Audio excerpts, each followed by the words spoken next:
Good evening.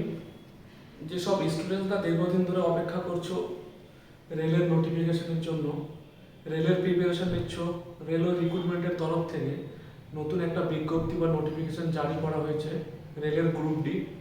তো আজকে আমরা ওই নোটিফিকেশনের বিষয়ে একটু জেনে নেব, কবে ফর্ম ফিল আপ শুরু, আবার কবে শেষে জানবো তার সিলেবাসটা, কী কী সিলেবাস রয়েছে।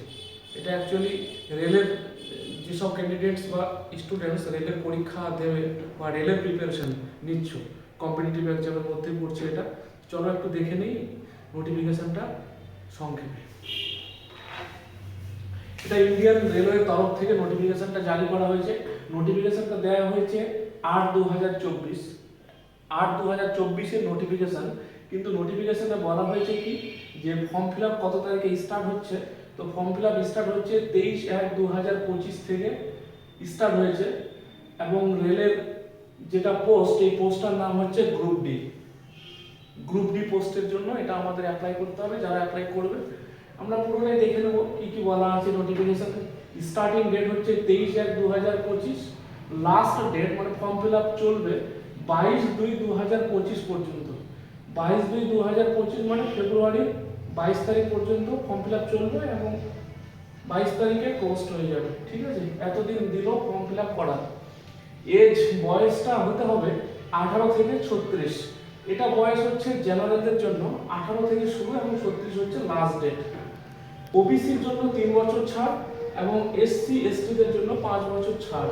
ওবিসির জন্য তাহলে 36 যোগ 3 39 বছর এবং যাদের এসসি এসটি রয়েছে তারা পাবে 36 যোগ 5 41 বছর।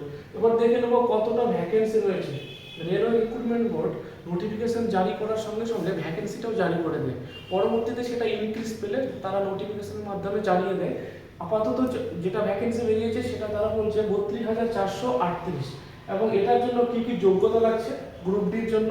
যোগ্যতা হচ্ছে 10th বা মাধ্যমিক পাস। মাধ্যমিক পাস থাকলে এটা ফর্ম ফিল আপ করা যাবে। এবার চলে আসে এটার জন্য ফিস কতটা নির্ধারণ করা হয়েছে। ফিস হচ্ছে 500 টাকা। এটা হচ্ছে জেনারেলদের জন্য। এই 500 টাকা দিয়ে ফর্ম ফিল আপ করতে হবে এবং রিফান্ড পাওয়া যাবে 400 টাকা। রিফান্ডটা তখনই পাওয়া যাবে সিবিটি অ্যাটেন্ড করতে হবে, পরীক্ষায় অ্যাটেন্ড করতে হবে। তুমি পাস করো বা ফেল করো সেটা ম্যাটার না, কিন্তু এক্সামটাকে অ্যাটেন্ড করতে হবে। সিবিটি মানে কম্পিউটার বেসড যে টেস্ট তারা নেবে, যেটাকে প্রিলিমিনারি টেস্ট বলছে, সেটাতে আমাকে অ্যাটেন্ড করতে হবে। তবে 400 টাকা সেই অ্যাকাউন্টে রিফান্ড আসবে। তাহলে ফর্ম ফিল আপের ফিস দাঁড়ালো 100 টাকা। এবার চলে আসি 250 টাকা ফিস রয়েছে। এটা কাদের ফিস? এটা হচ্ছে এক্স সার্ভিসম্যান, ফিমেল আর যারা মাইনরিটি রয়েছে তাদের জন্য ফিস 250 টাকা।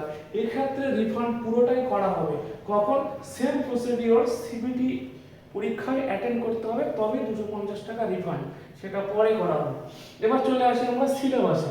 এই যে গ্রুপ ডি এক্সামটা কন্ডাক্ট হচ্ছে, এটার সিলেবাসটা কি? এটার সিলেবাস হচ্ছে, আগে দেখে নেই টোটাল সিলেবাস। টোটাল কোশ্চেন থাকবে 100টা। টোটাল কোশ্চেন থাকবে 100টা, প্রশ্ন থাকবে 100টা, টাইম থাকবে 90 মিনিট। 90 মিনিটের মধ্যে 100টা কোশ্চেন আমাকে অ্যাটেন্ড করতে হবে। এবার জানবো এই 100টা কোশ্চেন কি কি বিষয় নিয়ে থাকছে। সায়েন্সের মধ্যে থাকছে 25টা, বিজ্ঞান বিষয় 25টা, ম্যাথামেটিক্সে থাকছে 25টা। এবার ম্যাথামেটিক্স এর মধ্যে 25টা কোশ্চেন কি কি চ্যাপ্টার কভার করছে সেটা আমরা পরে জানবো। অ্যারাইথমেটিক কভার করছে, পরিমিতি, ত্রিকোণমিতি, জ্যামিতি, এসব পরে জানবো। আর জিআই বা রিজনিং এ আছে 30টা এবং জিকে বা কারেন্ট অ্যাফেয়ার্স দুটো মিলেই কভার করছে 20টা। তাহলে টোটাল কোশ্চেন হচ্ছে 100 মার্কের আর সময় 90 মিনিট। এবার দেখে নেব আমরা এটার পুরোপুরি প্রসেসটা। রেলের গ্রুপ ডির সম্পূর্ণ প্রসেস প্রথম থেকে শেষ পর্যন্ত 4টা ধাপে পরীক্ষাটা পুরোপুরি রিক্রুটমেন্ট কমপ্লিট হয়। নাম্বার 1 ধাপ হচ্ছে সিবিটি 1, যেটা হচ্ছে কম্পিউটার বেসড টেস্ট। প্রথম ধাপ, এটা ধাপে কেউ যদি কোয়ালিফাইড করে তাহলে তার আসবে পিইটি। পিইটি কথা অর্থ হলো ফিজিক্যাল এফিসিয়েন্সি টেস্ট। অ্যাকচুয়ালি মাঠ রান এগুলো হবে। সেকেন্ডটা ধাপ পাস করার পরে আসবে ডকুমেন্ট ভেরিফিকেশন। ডকুমেন্টস ভেরিফিকেশনের পরের প্রসেস আসবে মেডিকেল টেস্ট, তারপরে জয়েনিং এর প্রসেস আসবে। তো এই 4 ধাপের পুরো আমাদের গ্রুপ ডির প্রসেসটা ক্লিয়ার হবে। এই হচ্ছে আমাদের ইন্ডিয়ান রেলওয়ের গ্রুপ ডির নোটিশ। এবার স্টুডেন্টস যেসব প্রিপারেশন নিচ্ছ তোমরা রেলের গ্রুপ ডির জন্য, তারা এই সব সাবজেক্টগুলোর উপর তোমাদের গুরুত্ব দিতে হবে।